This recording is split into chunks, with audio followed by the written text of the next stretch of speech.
So when I was taking this tour in Oahu, um, some people were experiencing contrast on the bus.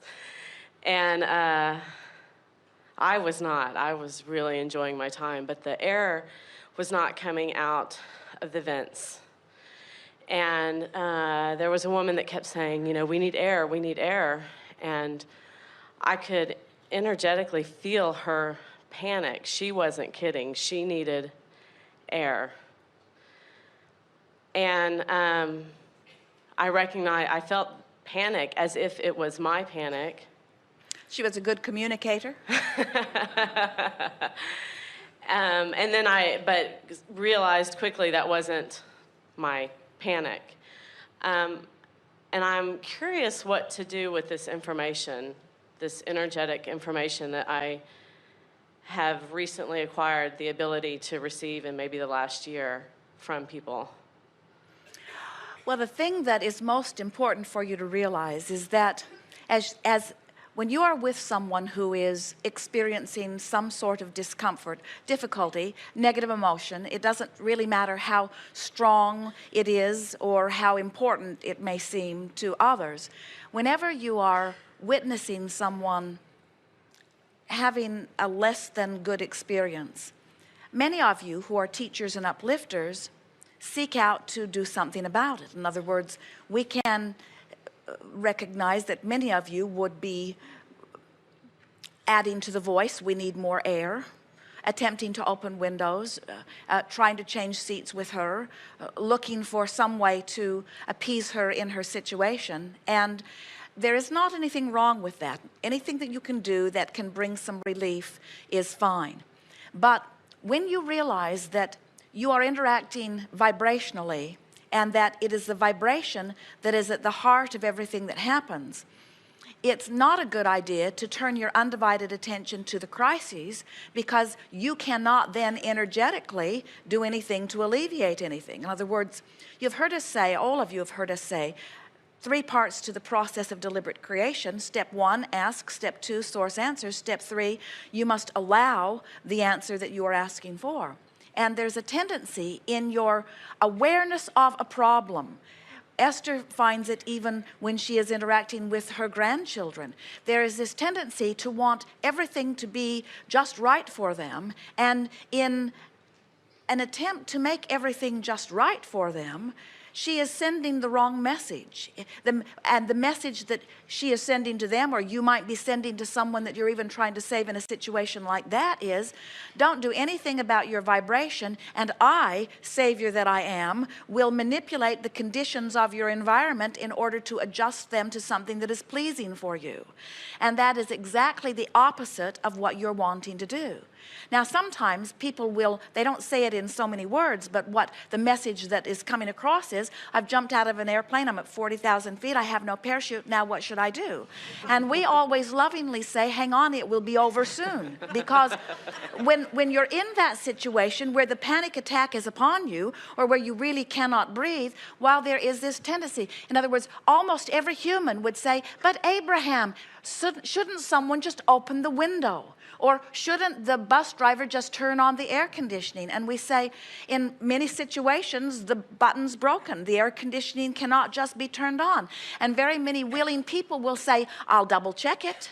I'll do my best to fix it. I'm very sorry for where you're at. And we want you to understand that under all conditions, if you are the one standing in a position where you're waiting to be saved, or if you are the one trying to offer the saving through action, you're barking up the wrong tree. And so when you say, what should I do, or how should I deal with this? We say, see the problem, hear the woman's cry for help, understand what she's feeling and what she's asking for, and then give your undivided attention to what she is asking for.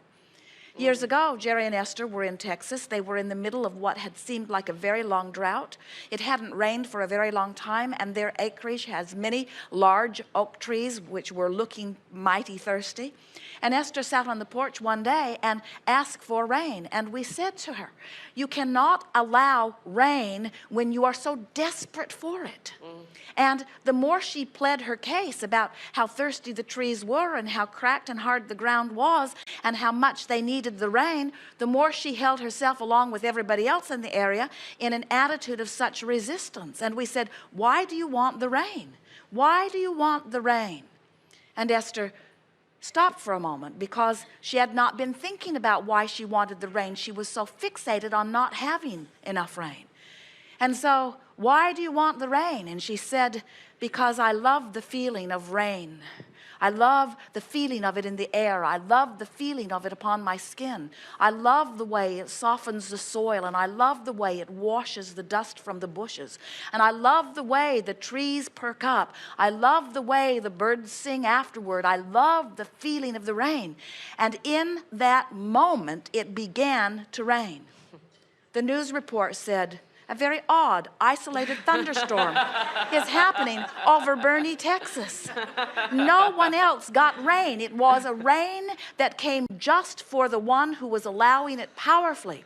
Now, everyone in the area was desperate for the rain. Oh, the request for rain had been very well established. The rain had been summoned. The rain had been summoned. The rain had been summoned. But no one was letting in the rain. No one was letting in the oxygen. No one was letting in the air. No one was, you see what we're getting at? Yeah.